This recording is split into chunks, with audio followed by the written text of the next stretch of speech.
Long before villages rose and kingdoms formed, the Kikuyu people lived under the watchful eye of Ngai, the creator.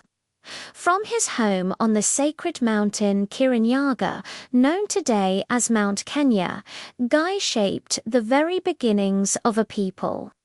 He placed the first man Gikuyu at the foot of a giant mugumo tree, and soon after brought him Mumbi, the first woman.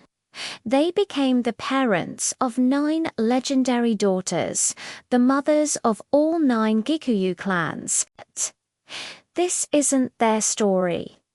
This story takes place many generations later, when the whispers of the past have faded into legend. Our story begins with a young girl named Wangeci. She wasn't like the other children. From a young age, she possessed a rare gift. She could hear the whispers of the sacred mugumo trees. Not in words, but in feelings, in a deep, ancient hum that resonated within her soul. But lately, the hum had changed. It had become a low, pained groan. She started sensing the spirit of Kirinyaga, the great mountain itself, weakening.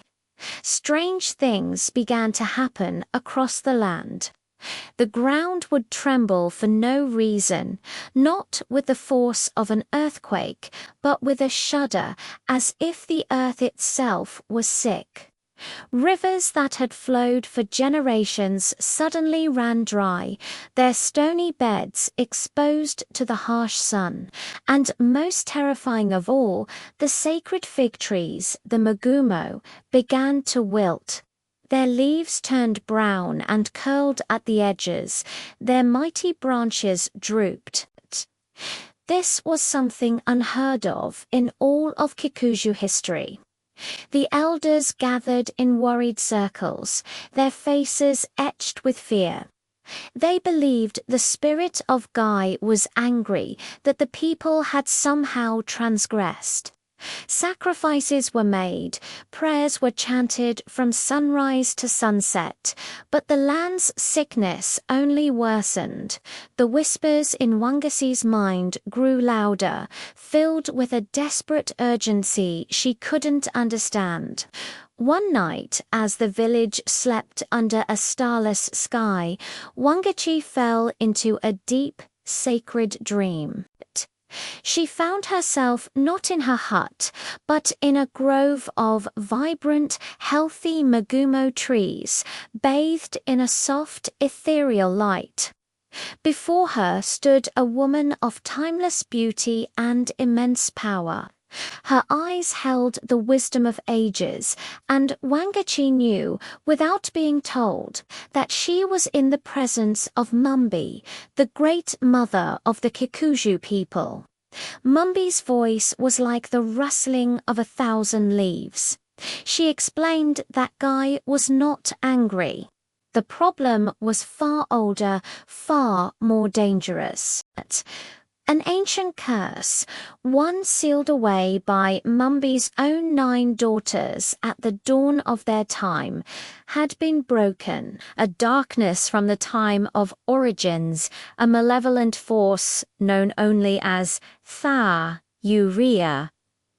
Kirinyaga, the shadow of the mountain, was returning.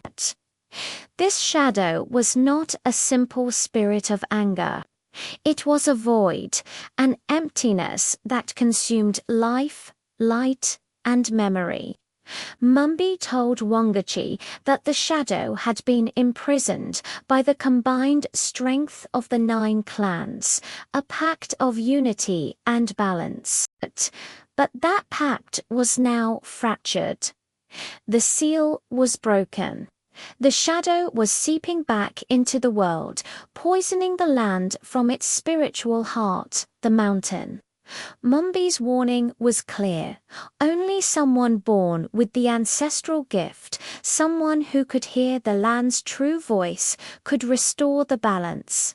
Wangeci was that person. Wangeci awoke with a gasp, the dream still vivid in her mind.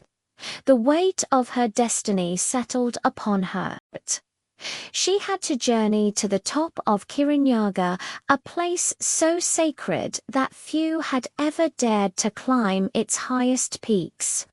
She had to face this ancient, shadowy spirit and unlock the forgotten truth about the 9 clans. A truth that held the key to mending the broken seal. Her journey began at dawn. She told no one but her grandmother, a wise woman who saw the truth in her eyes and gave her a small pouch of sacred herbs for protection. The path to Kirinyaga was not just a physical climb, it was a spiritual trial.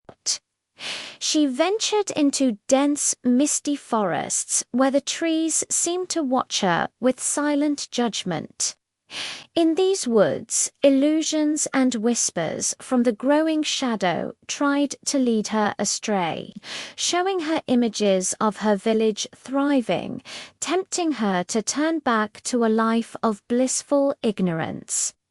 But the pained hum of the mountain in her mind kept her moving forward. Her path led her to the crystal caves, a network of caverns deep within the mountain's base, where the walls glittered with quartz that was said to hold the memories of the ancestors. As she navigated the dark, winding passages, the whispers of the past grew clearer. She saw visions not of glory, but of conflict. She saw the 9 daughters, not as a unified force, but arguing, their bond strained by jealousy and ambition. She saw them create the seal not just to imprison the shadow, but to hide a terrible secret about its origin. As Wangeci delved deeper, she began to realize the threat wasn't purely supernatural. The visions hinted at a betrayal, a conscious act that had weakened the seal. And the source of this betrayal wasn't some ancient enemy, but someone within her own village. The dry rivers, the wilting trees, it wasn't just the shadow's influence. Someone was actively helping it, poisoning the land, breaking the lines of spiritual power that connected the people to the mountain. Her trials grew more intense. She faced a great waterfall that tested her courage, forcing her to climb its slippery rock face as the water roared like a beast. She crossed a chasm on a rope bridge woven from vines that tested her faith, as the shadow whispered that the bridge would break and that her quest was futile. With each trial she passed, she felt her connection to the ancestral power growing stronger, the whispers of the mugumo tree becoming clearer, guiding her. But the most challenging discovery came when she found a hidden shrine far up the mountain slope. There, she found markings clan symbols that were subtly altered, twisted into a new, dark form. And among them, she recognized a pattern she had seen before, carved onto the walking stick of one of her village's most respected elders. The horrifying truth crashed down upon her. The betrayal wasn't just recent. It was a seed of resentment planted generations ago, passed down in secret.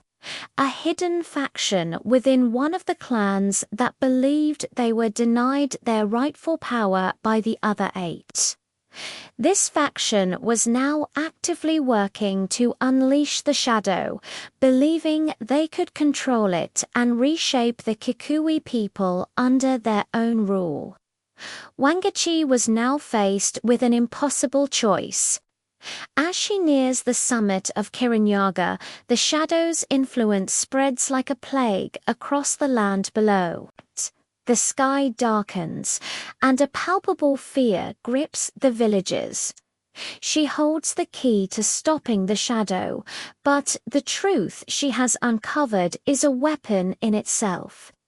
To expose the traitors would be to reveal a flaw in the very foundation of their society, to admit that the legendary unity of the 9 clans was a lie.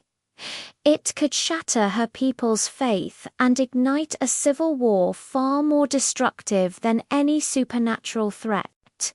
She could choose to protect her people from this devastating truth, to try and mend the seal quietly and hope the betrayal fades away. Or she could uncover the secrets that could destroy everything they believe in, purging the corruption from its source but risking the complete collapse of their culture. The shadow waits at the peak, growing stronger with every moment of her hesitation. The fate of the children of Kirinyaga rests not just on her ability to face an ancient darkness, but on a choice that will define what it means to be a hero, a leader, and a daughter of Mumbi. What will she do? The mountain holds its breath, waiting for her answer. Thank you so much for watching.